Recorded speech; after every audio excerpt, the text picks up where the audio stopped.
దేవునికి స్తోత్రం. హల్లెలూయా.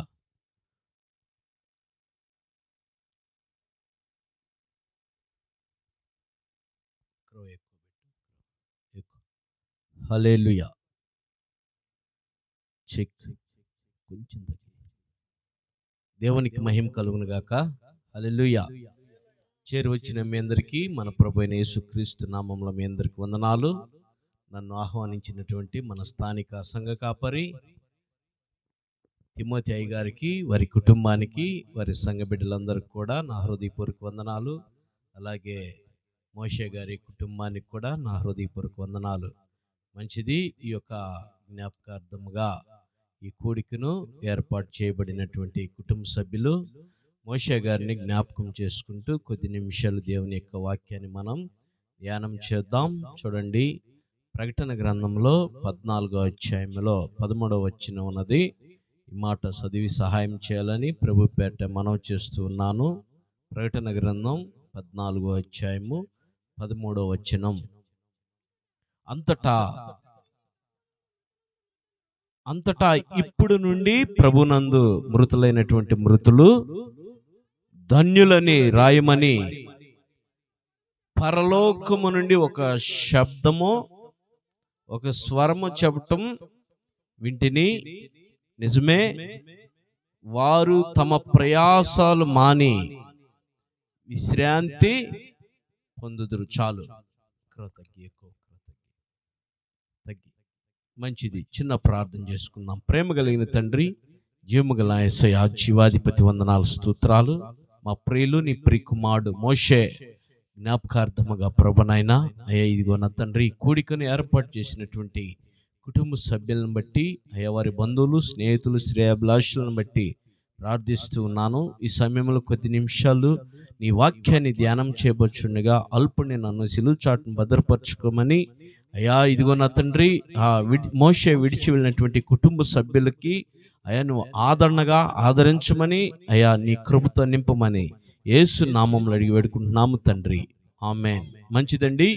ఇందాక తిమోతి గారు తెలియపరిచిన రీతిగా మన ప్రియులు కింగ్ సాల్మన్ గారిని అడిగినప్పుడు వెంటనే ఫోన్ చేసాము.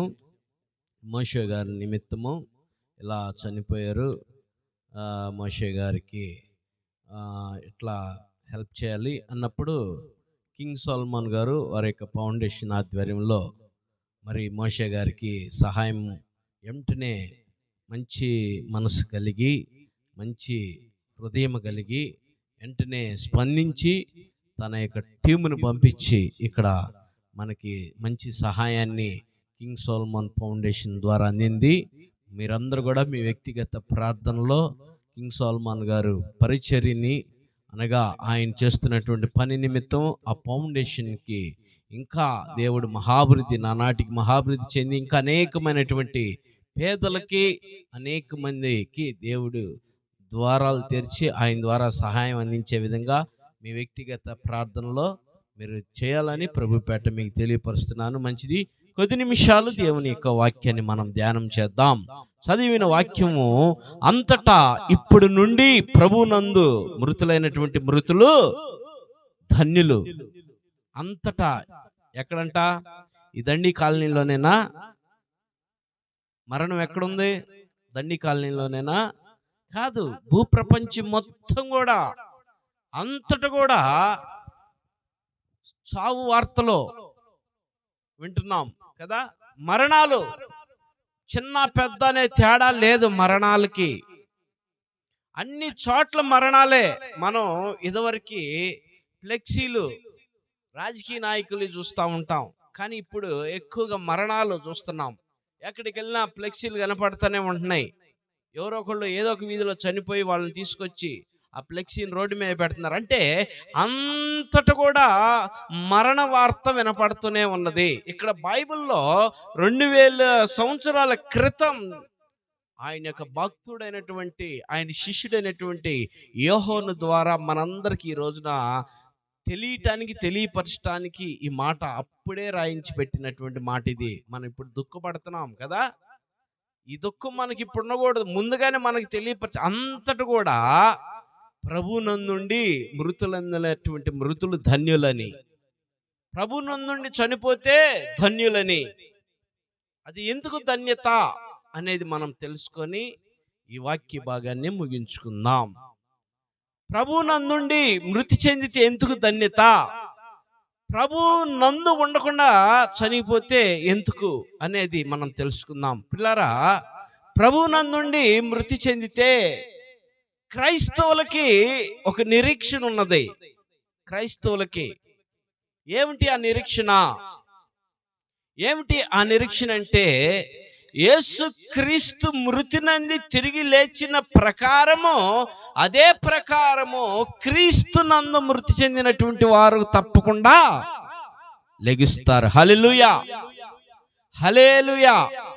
అందుకు ధన్యత. ఒకనాడు యేసుక్రీస్తు ప్రభు తన మధ్యాకాశంలోకి వచ్చి బోర ఊదినప్పుడు, అంటే రెండో రాకడ సమీపంలో, ఆ రెండో రాకడ వచ్చినప్పుడు, ఆయన బోర ఊదినప్పుడు మోషే గారు తప్పకుండా లెగుస్తాడు. అందుకనే దీని గురించి మొదటి దశలోనికి రాసిన పత్రిక 4వ అధ్యాయం 13వ వచనంలో చివరి ఉన్నది మాటలు ఏంటంటే, మీరు చదవద్దులే అమ్మ, తీయొద్దు, నా మాటలు వినండి. చివరి ఏముందంటే, నిద్రించిన వారు, ఇప్పుడు సజీవులు అయి మనం నిలిచినటువంటి మనకంటే నిద్రించిన వారే మొదట లెగుస్తారంట. అంటే మరణాన్ని, క్రైస్తవుల యొక్క మరణం నిద్రతో పోల్చాడు దేవుడు. నిద్రతో పోల్చాడు పిల్లారా. ఈ నిద్రించినటువంటి వారు బ్రతికున్నటువంటి మనకంటే ముందు లెగుస్తారంట ఆయన బోర విన్నప్పుడు. ఒక మాట చెప్పమంటారు మీకు? ఇందాక వాక్యం చదివించిన రీతిగా 90వ దావీదు కీర్తనలో వాక్యము చదివించిన రీతిలో నరులారా తిరిగి రండి అనే మాట, నరులారా తిరిగి రండి అనగానే ఈ వాక్కు ఎవరికైతే వినపడిద్దో వాళ్ళు వెళ్ళిపోతారు. యేసేపు గారు గత ఎన్ని రోజులైంది ఇప్పటికి? మోషే ఎన్ని రోజులైంది చనిపోయి? 11 రోజుల 11 రోజులైంది. 11 రోజుల క్రితం తెల్లారగట్ల మోషే గారికి నరులారా తిరిగి రండి అనే మాట, మోషే రా అనే పిలుపు విన్నాడు, వెళ్ళిపోయాడు కదా. మనకెవరికి వినపడలా, మోషేకి మాత్రమే వినపడింది. ఇప్పుడు యేసుక్రీస్తు ప్రభు మరలా రెండో రాకడలో వచ్చినప్పుడు బోర ఊదినప్పుడు మోషేకి వినపడిద్ది. మనం ఇట్టానే ఉంటాం, మోషే లెగుతాడు మొదట. అది ధన్యత. యేసు ప్రభు నందుండి మృతి నందినటువంటి మృతులకి ధన్యత అది. ఇప్పుడు నువ్వు యేసు ప్రభుని నమ్మకుండా, యేసు ప్రభుని విశ్వసించకుండా, యేసు ప్రభుని నువ్వు సొంత రక్షకుడిగా అంగీకరించకుండా నీ ఇష్టానుసారమైనటువంటి జీవితం నువ్వు జీవిస్తే అప్పుడు నీకు తీర్పు ఎలా ఉండిద్దో నీకు తెలుసు, నేను చెప్పాల్సిన అవసరం లేదు. అప్పుడు నీ తీర్పు ఎలా ఉంటుంది? అగ్ని ఆరదు, పురుగు చావదు. చూడండి పిల్లరా, ప్రసంగి గ్రంథంలో 6వ అధ్యాయంలో ఉన్న మాట ఏంటంటే, ఒకని సమాధి సక్రంగా జరగకుండా, సమాధి కార్యక్రమం చక్కగా జరగకుండా ఉందంటే, 100 మంది పిల్లల్ని కనుండి ఆయన యొక్క లేక ఆమె యొక్క సమాధి చక్కగా జరగకపోతే పడిపోయిన పిండంతో మేలు, పడిపోయిన పిండంతో సమానం, పడిపోయిన పిండంతో సమానం అని వాక్యము తెలియపరుస్తూ ఉన్నది. మనం గత 11 రోజుల క్రితం చూసుకుంటే మోషే గారి యొక్క సమాధి కార్యక్రమం చాలా గ్రాండ్గా జరిగింది. చాలా గ్రాండ్గా 4 సేవకులు వచ్చారు.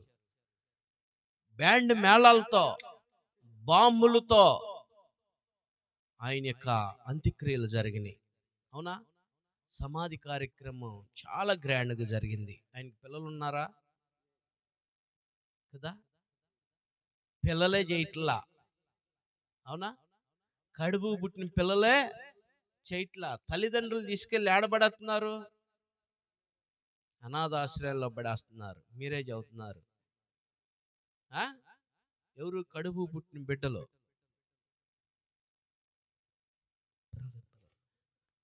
కడుపు పుట్టిన బిడ్డలు చూడండి, అనాథాశ్రయంలో పడేస్తున్నారు కడుపు పుట్టిన బిడ్డలు. కానీ దేవుని మహాకృపను బట్టి దేవుని యొక్క కృప ద్వారా ఈ యొక్క మోషే గారి యొక్క బరియల్ కార్యక్రమం చాలా గ్రాండ్గా జరిగింది. పిల్లరా, కారణం ఏంటి? దేవుని యొక్క సంకల్పం. మోషే గారు యేసు ప్రభుని అంగీకరించాడు, మారు మనసు పొందాడు, బాప్తిసం పొందాడు. ఆయన పిలుపుని విన్నాడు. పిల్లారా, ఆయన దగ్గరికి మనకంటే ముందు చేరుకున్నాడు. యేసు ప్రభును చూడటానికి ముందు పరిగెత్తాడు ఆయన. ఆ ధన్యత ఆయనకి దొరికింది. ఇది కూడా ఒక ధన్యత. ప్రభువు నందుండి మృతి నొందినటువంటి మృతులకి ఇది కూడా ఒక ధన్యత ఆయనకి. అర్థం చేసుకోండి. ఈ మధ్యాహ్న కాలంలో ఈ మోషే గురించి ఎన్ని చెప్పినా మోషేకి తెలియదు. కానీ మోషే విడిచిపెట్టినటువంటి కుటుంబము, మోషే విడిచిపెట్టినటువంటి గ్రామము, మోషే విడిచిపెట్టినటువంటి సంఘము, బంధువులు కావచ్చు, స్నేహితులు కావచ్చు, రక్త సంబంధికులు కావచ్చు, మీరు వినాల్సినటువంటి ఈ సత్యవాక్యం ఏంటంటే, ఈ మధ్యాహ్న కాలం యేసు ప్రభు రాబోతూ ఉన్నాడు. యేసు ప్రభు తిరిగి రాబోతూ ఉన్నాడు. 2025 సంవత్సరాల క్రితం ఆయన ఈ భూమి మీదకి వచ్చి మానవుడిగా, పసిపాలుడిగా జన్మించింది దేని కొరకంటే, నీ కొరకు, నా కొరకు, మనందరి కొరకు. ఆయన మనం పాపములో ఉన్నందుకు, మనల్ని పాపములో నుండి విముక్తి చెందటానికి, రక్షణ మార్గాన్ని మనకు చూపటానికి, రక్షించటానికి ఆయన ప్రభువైన యేసు క్రీస్తు ఈ లోకంలో జన్మించి ఆయన మన కొరకు, మనందరి కొరకు, సర్వ మానవుల కొరకు, సర్వ ప్రపంచం కొరకు ఆయన శ్రమ పడి, సిలువేయబడి, చనిపోయి, తిరిగి లేచి నీ కొరకు, నా కొరకు ఆయన పరలోక రాజ్యాన్ని సిద్ధపరుస్తూ ఉన్నాడు. పిల్లరా, మోషే ఆయన యొక్క సమయం అయిపోయింది, ఆయన గతించిపోయాడు. ఆయన నిత్యం ఆయన దగ్గరికి వెళ్తాడు అని మనం విశ్వసిద్దాం. ఇప్పుడు విడిచి వెళ్ళినటువంటి నువ్వు, కుటుంబం కావచ్చు, గ్రామస్తులు కావచ్చు, బంధువులు కావచ్చు, తోబుట్టులు కావచ్చు, నీ పరిస్థితి ఏంటి? నువ్వు యేసు ప్రభుని అంగీకరించావా? నువ్వు యేసు ప్రభుని నమ్మావా? నీ మనసును మార్చుకున్నావా? నీ తలంపులు మార్చుకున్నావా?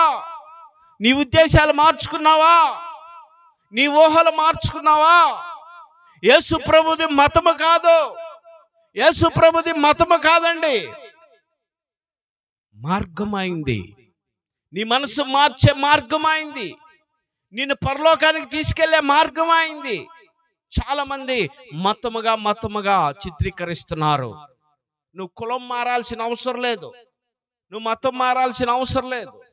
నువ్వు మనసు మార్చుకుంటే చాలు, నీ హృదయాన్ని మార్చుకుంటే చాలు, నీ తలంపులు మార్చుకుంటే చాలు, నీ ఉద్దేశాలు మార్చుకుంటే చాలు. నువ్వు ప్రభువైన యేసు క్రీస్తు నా కొరకే ఆయన రక్తం కార్చి చనిపోయి తిరిగి లేచాడని విశ్వసిస్తే చాలు. నీ కొరకే ఆయన మరణించింది, నిన్ను రక్షించటానికే.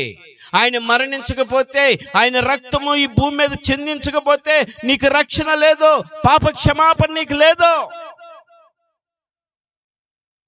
ఆయన రక్తాన్ని చిందించటానికి కారణం నిన్ను, నన్ను రక్షించటానికి. ప్రియులారా, ఈ మోషే ఈ యొక్క ఆదరణ కూడికలో నువ్వు తెలుసుకోవాల్సిన సత్యం, నువ్వు ఇంకా మారు మనసు పొందకపోతే, నీ జీవితాన్ని మార్చుకోకపోతే, నీ బ్రతుకుని మార్చుకోకపోతే, నీ ఉద్దేశాలు మార్చుకోకపోతే, ఒకరోజు నువ్వు కూడా మరణించాల్సి పరిస్థితి వచ్చింది. ఒకరోజు నువ్వు కూడా మరణిస్తే నువ్వెక్కడికి వెళ్తావు? చూద్దాం. లోకాసు వార్తలో మనకి యేసు ప్రభు వారు ఒక ఉపమానాన్ని పెట్టాడు. ధనవంతుడైనటువంటి ఒకడు ఉన్నాడు, ఊదారంగపు వస్త్రపు ధరించి ధనవంతుడుగా ఉన్నాడు. సేమ్ ఆయన ఎదురుగానే ఒక పేదవాడైనటువంటి ఉన్నాడు, లాజరు అతని పేరు. ధనవంతుడు తనకిష్టానుసారమైన జీవితం జీవిస్తూ ఉన్నాడు. పేదవాడైనటువంటి లాజరు ప్రభువుని పట్టుకొని ఉన్నాడు.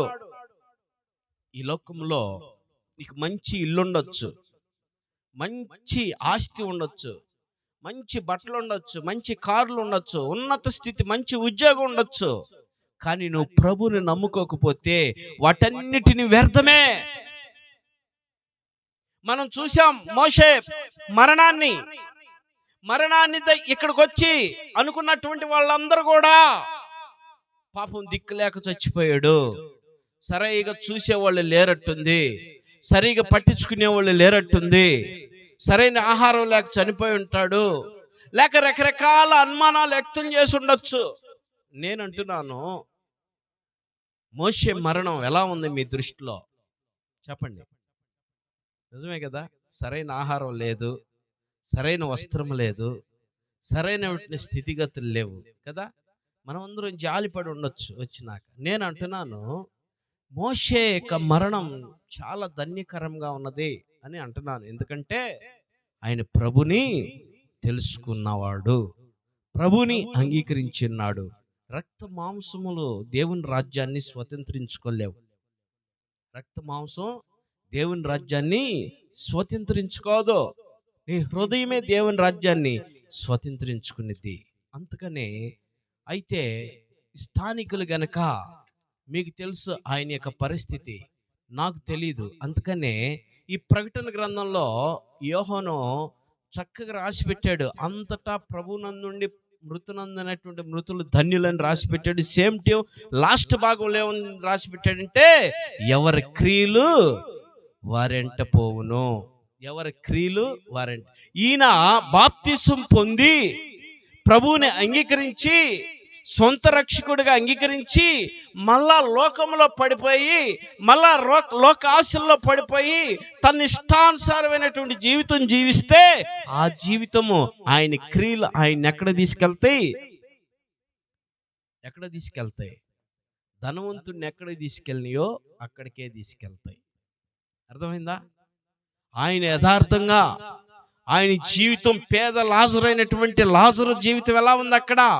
ఈ ధనవంతుడు తనకి ఇష్టానుసారమైన జీవితం, ఎదుటున్నాడు అనేది కూడా చూడకుండా, ఈ నాకు పనివాడు ఇతను, నా అసిస్టెంట్ అని కూడా చూడకుండా ఆయన ఇష్టానుసారమైన జీవితం జీవించాడు. లాజరు మీద కనీసం జాలి పడలేదు, కనికర పడలేదు, జాలి చూపించలేదు లాజరు మీద. అలాంటి జీవితం జీవించినప్పుడు ఒకరోజు ఇద్దరు చచ్చిపోయారు. ఈ లాజరు అయితే నాకు ఏది ఉండా లేకపోయినా, తిండి ఉండా లేకపోయినా, ఏముండా లేకపోయినా, నాకు యేసు ఉన్నాడు అంతే చాలు, నాకు దేవుడు ఉన్నాడు అంతే చాలు, నాకు నా రక్షకుడు ఉన్నాడు అంతే చాలు అని ప్రభువుని స్తుతిస్తూ, గణపరుస్తూ, మహింపరుస్తూ, కొనియాడుతూ చనిపోయాడు ఆయన లాజరు గారు. ధనవంతుడైతే అలా ప్రభువుని తలుసుకోవాలా. అసలు ధనవంతుడికి ఉన్నటువంటి పేరు తెలుసా? యాజకుడు. ఆయన ఒక పాస్టర్ కావచ్చు మేబీ ఆ టైంలో. కానీ ఆయనకేం లేదు, దేవుని మీద భయం లేదు, భక్తి లేదు. భయము భక్తి కలిగినటువంటి లాజరు. ఈ లాజరు చనిపోయినప్పుడు అబ్రహాం రొమ్మున అనుకున్నాడు, ధనవంతుడు చనిపోయినప్పుడు పాతాళంలో ఉన్నాడు. పిల్లారా, కారణం ఏందో తెలుసా? ఆయన క్రియలు అలా ఉన్నాయి. ఆ క్రియలను బట్టి పాతాళంలోనికి తీసుకుపోయినాయి. ధనవంతుడు పాతాళంలోకి వెళ్ళిపోయాడు. లాజరు క్రియలు బాగున్నాయి. లాజరు క్రియలు ఏంటంటే, ఎంత క్షీణించిపోయినా, ఎంత బలహీనత పడినా, ఎంత అవమానకరంగా ఉండా, ఎంత దిగజారిపోయినా యేసుని విడిచిపెట్టలా, యేసు మార్గాన్ని విడిచిపెట్టలా. అప్పుడు చర్చికి వెళ్ళటానికి ఆయనకి సమయం ఉందో లేదో, అప్పుడు చర్చి ఉందో లేదో, కానీ ఉన్న స్థలంలోనే యేసుని కొనియాడాడు. పిల్లారా, ఈరోజు నీకు కమ్మని మందిరం ఉన్నది. దేవుని సేవకుడు తిమోతి గారు ఉన్నాడు, మీకు సేవకుడు. నేను చిన్నతనం నుంచి సేవ చేస్తూ ఉన్నాడు. ఆయన చక్కగా రిక్షా మీద, నేను చిన్నప్పుడు ఉన్నప్పుడు ఒక పాట పాడేవాడు. ఆ పాటలు ఆయన ఇప్పటికీ నా మైండ్లో ఉండే. మరి మీకు ఉండయో లేవో నాకు తెలియదు. స్థానిక సంఘంలో ఆయన అప్పుడు పాడే పాట, యేసయ్యా చల్లనయ్యా రక్షించి మోక్షం నీవయ్యా యేసయ్యా చల్లనయ్యా పావుర స్వరమా వినబడుచుంటే.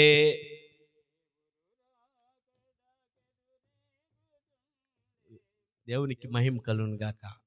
ఆ పాట పాడేవాడు.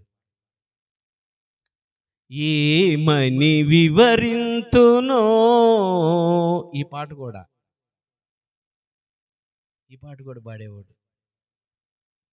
నాకు బాగా చిన్నతనం నుంచి ఈ పాటలు నా మైండ్లో ఫీడ్ అయిపోయినాయి. గొప్ప సేవ. ఏడీసీ కమ్మాణి గారిని తీసుకొచ్చాడు, 3 రోడ్ల కాడ సభలు జరిగించాడు. వయసు పెద్దదే అవ్వచ్చు, కానీ దేవుని ఎన్నుకున్నటువంటి వ్యక్తి మీ కొరకు ఎంతో ప్రయాసపడి సేవ చేస్తూ ఉన్నాడు. ఒక్క ఆత్మనన్న రక్షించాలని. మరి మీరు కానీ తిమోతి గారిని చూడాల్సిన అవసరం లేదు. తిమోతి గారిని నడిపిస్తున్నటువంటి యేసును చూడండి, ఆ యేసుని నమ్మండి. తిమోతిని నమ్మాల్సిన అవసరం లేదు. మీరు నమ్మాల్సింది ఎవరిని? యేసుని. యేసుని నమ్మితేనే మీకు మోక్షం, లేకపోతే నరకం. నరకంలో అగ్ని ఆరదో, పురుగు చావదో. అయితే ఆనాటి కాలంలో చర్చి లేకపోవచ్చు. లాజరు ఎలలా. ఈనాటి కాలంలో నీకు చర్చి ఉన్నదే. దేవుని సన్నిధికి వెళ్ళాలా, నువ్వు దేవుని సన్నిధిలో నువ్వు గడపాలా, దేవునితో సహవాసం చేయాలా, దేవుణ్ణి ఆరాధించాలా, దేవుని మహింపరచాలా, దేవుని కొనియాడాలా. ఆయన ఖచ్చితంగా లెక్క అడుగుతాడు నిన్ను. 6 దినాలు కష్టపడు, 7వ దినం పరిశుద్ధ దినం, పునరుద్ధాన దినం నా సన్నిధికి వచ్చి నన్ను ఆరాధించమన్నాడు. నువ్వు ఆయన సన్నిధికి వెళ్లకుండా, ఆయన్ని ఆరాధించకుండా, ఆయన్ని గణపరచకుండా, ఆయన్ని నువ్వు నమ్మకుండా నీ ఇష్టానుసారమైన జీవితం నువ్వు జీవిస్తూ ఉంటే, ఈ మధ్యాహ్న కాలం ఇంకా నీవు యేసుని నమ్మకుండా ఈ లోక ఆశల్లో, లోక తలంపుల్లో, లోక ఉద్దేశాల్లో, లోక కోరికల్లో నువ్వు ఉండిపోతే, ఈ మధ్యాహ్న కాలంలో నువ్వు తెలుసుకో, నువ్వు కూడా చనిపోతావు ఒక దినం. నువ్వు చనిపోతే ఎక్కడికి వెళ్తావు? ధనవంతుడు చనిపోయి తనకిష్టానుసారమైన జీవితం, అంటే నీ జీవితం లాగా జీవించాడు ఆయన. దేవుణ్ణి నమ్మకుండా, దేవుణ్ణి ఇష్టపడకుండా, దేవునితో సహవాసం చేయకుండా, నా కడుపే దేవుడు అన్నట్టు, నా ఆశలే దేవుడు అన్నట్టు, నేనే అన్నట్టు ఆయన ఇష్టానుసారమైన జీవితం జీవించాడు. నువ్వు యేసుని నమ్మకుండా నీ ఇష్టానుసారమైన జీవితం నువ్వు జీవిస్తున్నటువంటి నువ్వు ధనవంతుడు ఒకటే. ధనవంతుడు ఎక్కడికి వెళ్ళాడు? పాతాళంలోకి వెళ్ళాడు. మరి నువ్వెక్కడికి వెళ్ళాలా? నువ్వెక్కడికి వెళ్ళాలంటే నువ్వు ప్రభుని నమ్మాలా. దేవుని రాజ్యంలో నువ్వు ఉండాలంటే, అబ్రహాం పక్కన లాజరు పక్కన నువ్వు కూర్చున్నాలంటే నువ్వు దేవుని నమ్మాలా, నువ్వు విశ్వసించాలా, నువ్వు మారు మనసు పొందాలా, నువ్వు రక్షణ పొందాలా, నువ్వు బాప్తిసం పొందాలా, నిత్య జీవానికి నువ్వు వెళ్ళాలా. నిత్య జీవానికి నువ్వు వెళ్ళాలి గనక, నిత్య జీవంలో నువ్వు ఉండాలి గనక, నువ్వు ఈ మధ్యాహ్న కాలం నువ్వు తీర్మానం చేసుకో. నా ప్రియమైనటువంటి సహోదరి సహోదరుడా, ఈ మోషే ఆదరణ కూడికలో నువ్వు రక్షింపబడితే దేవుడు ఎంతో ఎంతో ఎంతో సంతోషిస్తాడు. పిల్లారా, ఈ మోషే ఆదరణ కూడికలో నువ్వు మారు మనసు పొందటానికి ప్రయత్నం చేయి. నీ మనసును మార్చుకో, నీ ఉద్దేశాలు మార్చుకో, నీ కోరికలు మార్చుకో, నీ తలంపులు మార్చుకో, నీ క్రియలు మార్చుకో. నీ క్రియ నిన్ను ఎంట తీసుకెళ్ళేది పిల్లారా, నీ క్రియే. ఈ మధ్యాహ్న కాలం వింటున్నటువంటి నువ్వు, ప్రభువైన యేసుక్రీస్తు నీ కొరకు చనిపోయాడని, నీ కొరకు రక్తము కార్చాడని, ఆయన రక్తము ద్వారా నిన్ను ఆయన కొనుగోలు చేస్తున్నానన్నటువంటి సత్యాన్ని మర్చిపోబాకు. నా స్వరక్తం ఇచ్చి సంపాదించానన్నాడు నిన్ను. పిల్లారా, ఆయన స్వరక్తము కార్చాడు నీ కొరకు సిలువలో. ఎండలో మనం కూర్చోలేక షామ్యాన్ వేసుకున్నాం. ఆయన సిలువ మీద ఎర్ర టగ్గిలో 2 చేతులు చాపి మేకులు కొట్టించుకొని ముళ్ళ కిరీటం తలకు పెట్టించుకొని రక్తం కారుతూ ఉంటే, వేదన పడుతూ ఉంటే, ఆ చేసినటువంటి వారందరిని చూసి, తండ్రి వీరేమి చేయుచున్నారో వీరు ఎరుగురు గనుక వీరిని క్షమించన్నాడు. అప్పుడు ఆ క్షమాపణ నీ మీద, నా మీద, మనందరి మీదకి వచ్చింది. ప్రభు ఆనాటి కాలంలో యేసు ప్రభుకి సిలువకు అప్పగించినప్పుడు పిలాతు అడిగాడు, ఇది నా మీద ఉండకూడదు ఈ నేరం అంటే, వాళ్ళు అన్నారు, ఈ నేరం నా మీద, నా బిడ్డల మీద, బిడ్డల మీద, తరతరాల మీద ఉండాలన్నారు. ఆ నేరం మన మీదకి ఇప్పటికీ పనిచేస్తుంది. నువ్వు ప్రభు రక్తంలో కడగబడితే ఆ నేరంలో నుండి తొలగిపోతావు. ఇలారా ఆలోచించే ఈ మోషే గారి యొక్క జ్ఞాపకార్థంలో దేవుడు నీతో మాట్లాడుతున్నాడు అన్న సత్యం మర్చిపోబాకు. ఈ లోకంలో నువ్వు ఎంతగా హెచ్చింపుగా జీవించినా ఒకరోజు నీకు మరణం కంపల్సరీ. ఆ మరణంలో నువ్వు మరణించిన తర్వాత నువ్వు ఎక్కడికి వెళ్తావు అనేది ఇప్పుడు నీకు తెలుసు. తెలిసినప్పుడే నువ్వు ఏం చేయాలా? సిద్ధపడి ఉండాలా. దీపముండగానే ఇల్లు చక్క పెట్టుకోమన్నాడు కదా, అవునా? దీపముండగానే ఇల్లుని చక్క పెట్టుకోవాలా. నీకు తెలుసు నువ్వు మరణిస్తే ఎక్కడికి వెళ్తావు. మరి ఎక్కడికి వెళ్ళాలని ఆశపడుతున్నావు? నువ్వు ఎక్కడికి వెళ్ళాలని ఆశపడుతున్నావు? ఆలోచించే. పరలోకానికి వెళ్ళాలని ఆశపడుతున్నావా? లేకపోతే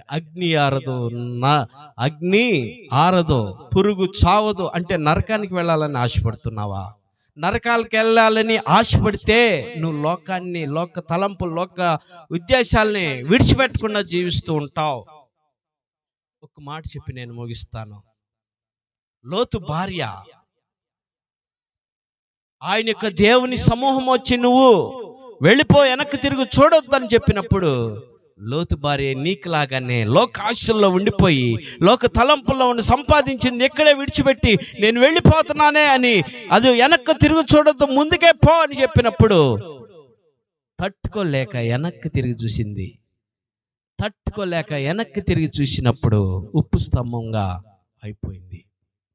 కారణం ఏందో తెలుసా? లోకాన్ని విడిచిపెట్టలా. మరి నీ పరిస్థితి ఎలా ఉన్నది? మోషే లోకాన్ని విడిచిపెట్టి ప్రభుని నమ్ముకున్నాడు. ఈ మధ్యాహ్న కాలం నువ్వు కూడా నీ సమయాన్ని దేవునికి హెచ్చించి, నీ సమయాన్ని దేవుని సన్నిధిలో గడపటానికి నువ్వు సిద్ధపాటు కలిగి ఉండు. దేవుని సంఘంలో నువ్వు ఉండు. సేవకుడు మైకి పెట్టినప్పుడు, సేవకుడు నేను పిలిచినప్పుడు రా దేవుని సన్నిధి కంటే ఉన్న పాలిట్లో నీ పనిని పక్కన పడేసుకొని దేవుని సన్నిధికి వెళ్ళగలిగితే దేవుడు నిన్ను దీవిస్తాడు. పిల్లరా, ఈ మధ్యాహ్న కాలం ఎంతమంది ఇంకా దేవునికి అవిధేయతగా జీవిస్తూ ఉన్నారో తీర్మానం చేసుకుని, ప్రభా ఈ మోషే జ్ఞాపకార్థంలో నాతో మాట్లాడావు. నా క్రియలు ఎలా ఉన్నాయి, నా తలంపులు నీకు తెలుసు, నా ఉద్దేశాలు నీకు తెలుసు, నా కోరిక నీకు తెలుసు. నేను ఇంకా లోకానుసారంగా జీవిస్తున్నాను. నాకు ఇన్ని సంవత్సరాలు వచ్చినా, ఇన్ని సంవత్సరాల నుంచి నీ వాక్యం వింటున్నా కూడా నేను నీ రాజ్యంలో లేకుండా నరకానికి వెళ్తే నేను బ్రతుకు నా ప్రయాస ఏంటి అని ఒక్కసారి జ్ఞాపకం చేసుకొని ప్రభు పాదాలు పట్టుకొని, ప్రభు నన్ను క్షమించు, నేను పాపిన, ఇక నుంచి నేను బ్రతికితే నీ కోసమే బ్రతుకుతానా తీర్మానం చేసుకో. కళ్ళు మూసుకుందాం, ప్రార్థన చేద్దాం. కళ్ళు మూసుకొని ప్రార్థన చేద్దాం. అందరు నిజంగా, అయ్యా నేను ఈ వాక్యము విన్నాక నా మనసును మార్చుకుంటున్నానయ్యా, నా ఉద్దేశాలు మార్చుకుంటున్నానయ్యా, నీ కోసమే నేను జీవిస్తానయ్యా, నీ కోసమే నేను బ్రతుకుతానయ్యా, నీకు సాక్షిగా ఉంటానన్న వాళ్ళు నీ కుడి హస్తాలు పైకెత్తు. నేను మారు మనసు పొందుతానయ్యా, నేను బాప్తిసం పొందుతానన్న వాళ్ళు నీ కుడి హస్తాలు పైకెత్తు. ప్రార్థన చేయబోతున్నాను. పిల్లరా, నిజంగా నువ్వు మారు మనసు లేకపోతే, నువ్వు బాప్తిసంలో లేకపోతే, నువ్వు చనిపోతే నరకానికి వెళ్తావు. ఇలాంటి స్థితి నీకొద్దు. నువ్వు పరలోకంలో నువ్వు ఉండాలా. ప్రార్థన చేస్తున్నాను. ప్రేమ కలిగిన తండ్రి, ఈ మోషే ఆదరణ కుడికిలో ప్రభా, ఈ యొక్క తోటవారిపాలెం గ్రామంలో, ఇదండి కాలనీలో ప్రభా, నీ బిడ్డలతో నువ్వు మాట్లాడేవయ్యా. అయ్యా ఇదిగో ఈ రక్షణ సువార్త నాయనా, అయ్యా చరిత్ర చెబితే వీళ్ళకి కుదరదు. ఈ రక్షణ సువార్తని వినిపించినందుకు నీకు స్తోత్రాలు. అయ్యా వీళ్ళు చనిపోతే ఎక్కడికి వెళ్ళాలా? నరకానికి వెళ్ళాలా? పరలోకానికి వెళ్ళాలా? పరలోకానికి వెళ్ళాలని, అయా పరలోకానికి రావాలని నువ్వు నాయనా వీళ్ళందరి కొరకు అనగా మా అందరి కొరకు నాయనా ఈ ప్రపంచంలో ఉన్న మానవులందరి కొరకు నీ ప్రాణాన్ని అర్పించినైనా అయా నీ ప్రాణం అర్పించి అయ్యా తిరిగి లేచి మా కొరకు సిద్ధపాటు చేస్తున్న పరలోకంలో ఉండాలని నువ్వు ఆశిస్తున్నావు గనుక ప్రభా నీ బిడ్డలందరూ కూడా నీ రాజ్యానికి వారసులవుటకు మేమందరూ నీ రాజ్యంలో ఉండి ప్రభా మోషేతో కలిసి సంతోషంగా ఉండటకు నీ కృప దయచేయమని, ఈ కాలనీలో ఉన్న బిడ్డలందరికీ నీ రక్షణ దయచేయమని, మారు మనసు పొందమని, అయా దేవుని మందిరానికి నీ మందిరానికి వెళ్ళినైనా వారి పాప క్షమాపణలు ఒప్పుకొని మారు మనసు పొంది బాప్తీసం పొందడానికి నీ కృప దయచేయమని, ఈ దండి కాలనీలో ఉన్న బిడ్డలందరికీ నీ రక్షణ దయచేయమని, అయా స్థానిక సంఘ కాపరి ప్రభా తిమోతి గారి యొక్క పరిచర్యను నానాటికి మహాభివృద్ధి చెందుటకు అయా వారి యొక్క సంతానంలో నుండి వారి బిడ్డలను ఎన్నుకొని ప్రభా వాళ్ళ ద్వారా కూడా నీకు పరిచర్య జరిగిస్తున్న విధానం బట్టి స్తోత్రాలు చెల్లిస్తూ అయా నానాటి దినంలో గొప్ప సేవనైనా ఈ బిడ్డలు అనేక కుటుంబాల కొరకు ప్రార్థించి పొందుకున్నటకు నీ కృప దయచేయమని యేసు నామంలో అయా మోషే కుటుంబానికి ఆదరణ ఓదార్పు దయచేయమని యేసు నామములో అడిగి వేడుకుంటున్నాం తండ్రి, ఆమేన్.